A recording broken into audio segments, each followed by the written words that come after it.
Welcome back. The newly elected school board and the fast approaching departure of Superintendent Clayton Wilcox has placed Washington County Public School System on an uncertain path for 2017. Ron, what kind of progress do you expect to see from this year's school board?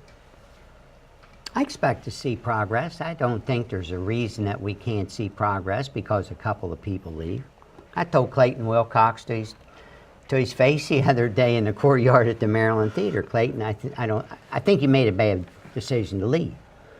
I think a leader should stay and deal with people. If you can't, you shouldn't have 4 votes in your pocket and be able to run over people. I think it's time that you bring everybody together. Do you think that Dr. Wilcox was running over people when? I think there was votes taken on the school board because there was a 4-3 vote, yes. Okay. I think the contract that he got was a 4-3 vote, yes. Especially when that contract didn't have to be done because he still had 2 years left on the contract, okay? Those are the kinds of things, and I know the county he's going to in Mecklenburg County. I know a former school superintendent in Maryland that was in Prince George's County that went to that county and he got his clock cleaned. It's not saying that there's going to be an easy time there, but I hope. I like Clayton Wilcox. I've defended him on this program time after time, and I think he had what it took to put together what we really needed to do. I hated to see him pick up and leave because somebody was against him. Well, Ken, what do you think our school board's facing over the next, I guess let me sort of lay this out because with the school board, with Dr. Wilcox leaving, it's a little late to recruit someone for the 2017-18 school year. Right. So we're going to be advertising and probably not have someone come in until the 2018-19 school year. So we're a year and a half without someone who was researched by unless we promote from within. Right. So we have that challenge, plus we have the situation with Karen Harshman. We have some ethic challenges with another member on the school board. How do you see our school board handling this? I mean, I think it's going to be a rocky year. I really do. And the reason I say that is, so Karen Harshman, she's going to be having, her case is going to the state board here soon. For a hearing. For a hearing with regards to possibly removing her from the school board. I think that's going to be tough for her because she inadvertently voted to have herself removed. I'm not sure if she can defend that. I think in Karen's defense, she wanted to have a neutral party decide her fate. But and then we've got a second school board member, Ron Gesford. Mike Gesford. Sorry, Ron, if you're out there. Mike Gesford. He's owner of Applause Catering, and they were, of course, doing business with Washington County Public Schools, and he failed to mention that on his income disclosure form because he failed to mention that he was making money off of the school board and not disclosing it. They actually made him pay that money back, not just the profit that he made off of it, but the full amount. Right. So that kind of hurt his pocket a little bit, and I think he has hopefully learned his lesson and won't make that mistake again in the future. But that's something that you really have to watch for when you're an elected official and you're also doing business with the same government that you're elected to represent. Well, let's give as much attention to other areas of county government that have the same kind of employee or same kind of elected officials that do the same thing. Sir. I'm not worried about $1,700 as I am about 17,000 or 170,000. Here's a thought. Why don't we actually focus on things getting done instead of ethics issues and ethics violations and people getting in arguments? It's just, honestly, it's, what a for lack of a better way to put it, it's just pathetic. I mean, this is not setting a good example for anybody, but especially kids, who are being represented basically by these elected officials. Who is being penalized greatest from the dysfunction of our school board? The students. The students? Absolutely. Okay. Teachers have some impact on that. Yeah. The teachers are the ones that directly impact the students. the people who are being hurt most by it are the exact people who they're trying to help or they're supposed to help. That's what's pathetic about it. Well, it seems like we get mired in the mud with some of these issues. Okay, we're focusing. Oh well, Karen Harshman has this issue. She made a Facebook post. She got slammed for it. Apologize. Let's move forward. But no, we can't apologize. Mike Esford had the ethics on. Okay, let's turn the page. Let's move forward. Right. Let's focus on what they were elected to do. That was to provide a top-notch education system for the students in Washington County, which means that we have to recruit and retain good quality teachers. Right.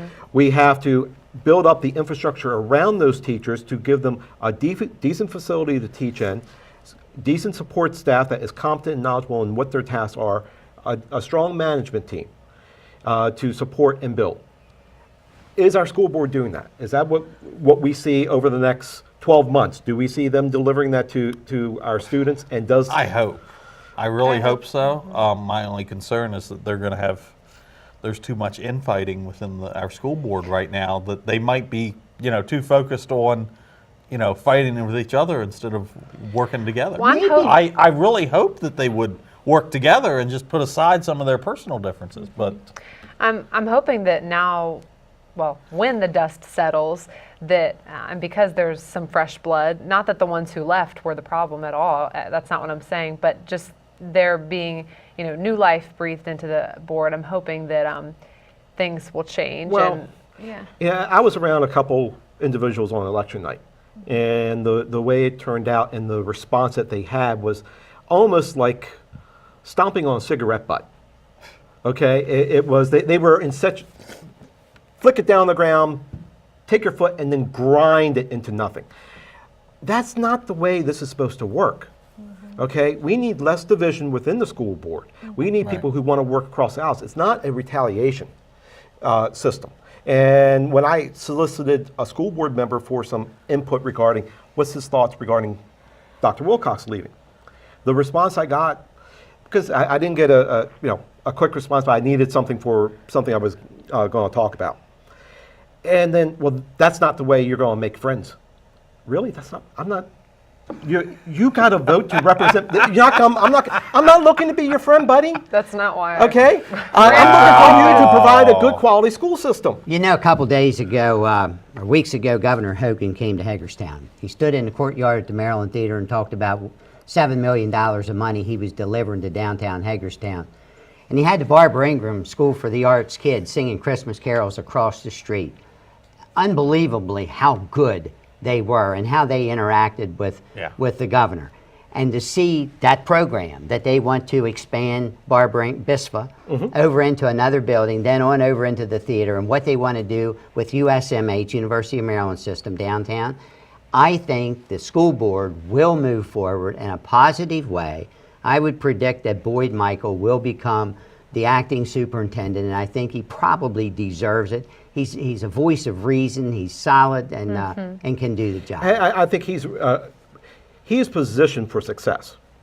Okay, I know Boyd in passing, but I think he's positioned for success in that role, and I'd love to see the next 6 months that he just flourishes at it, and we could strip the term acting away from his title.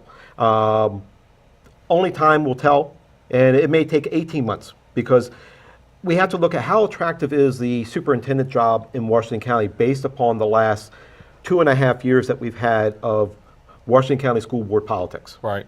That'd be the place to go, because there's a lot of division and a lot of problems, and you're looking to make It's your their mark. fault. Neutralize. Well, that's a good point, Ron, because most people would probably run at that. Well, I'd take it. I'd take it in a heartbeat. Ron So- Bowers? so- I would Never. take it in a heartbeat. Never. I'd be okay with that. I'd be all right with you in the school board. There we go. Superintendent, We saw. you know. Okay. Any school board members watching tonight? There you Ron go, Bowers, Ron I'd like to submit Bowers. his name. Ron Okay. Bowers. I think Terry Hornsdorf Baker. She takes care of hiring, so shoot her an email. I know Terry. Okay. Well. Yeah. You're in good shape. I really hope that whoever takes over will continue a lot of the positive changes that Dr. Wilcox put in, Yeah. especially some of the technology improvements. I think we- the one-to-one iPads, wonderful. Well, I think that whoever steps into that role, they have a new, unique set of challenges that just is starting to percolate to the surface, and I think we'll discover more. And this isn't Dr. Wilcox's fault or any of the school board members. It's just the way the evolution of the school system is going, and also what's going to happen from the federal level with the Department of Education. And with that, I'm going to close out, and we'll be back. Up next, our panel will single out last year's winners and losers. Stay tuned.